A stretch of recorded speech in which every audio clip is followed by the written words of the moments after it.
જો મિત્રો આપણે છે ને જો આ દાંતીમાં જો આ ખેતરમાં ક્યાંય તમને પાડા દેખાય છે? જો આ કેટલી દાંતી છે? 1 2 3 4 5 6 7 8 9 10 11 12. હવે હું તમને એ સમજાવવા માંગુ છું કે જો આ ખેતર હાલી ગયું છે એમાં જો પારા ક્યાંય દેખાય છે? જો આમાં ક્યાંય દેખાય તમને? જો હવે હું તમને એ સમજાવવા માંગુ છું કે હવે જો અહીંયા આટલું બાકી રહ્યું છે, ખાલી એક ઉથલ. જો આ પાડા દેખાય છે? જો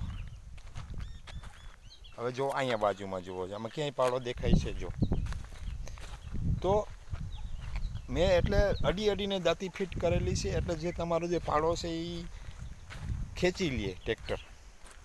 અને આ રીતે જો તમે અહીંયા પાડો દેખાય છે, જો આખો પાડો છે.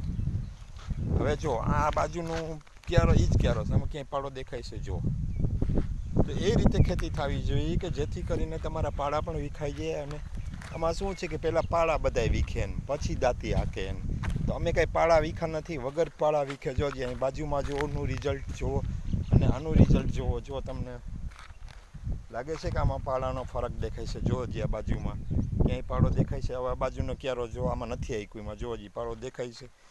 એટલે વસ્તુ એ છે કે ખેતી કરવામાં પણ આવડત હોવી જોઈએ ભાઈ.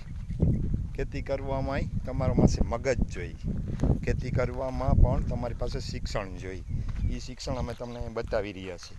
અમને ખેતી કરો છો, જો આ પાડો છે, આગળ જો ટ્રેક્ટર ચાલે તો એ તમે જોજો કઈ રીતે પાડો વિખાય છે. જુઓ અમારું ટ્રેક્ટર ચાલે છે ને જુઓ.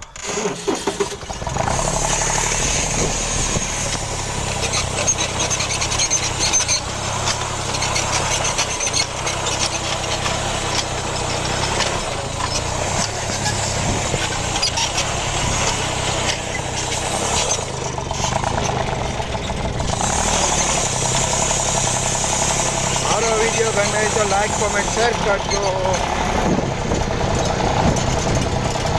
આવજો મિત્રો.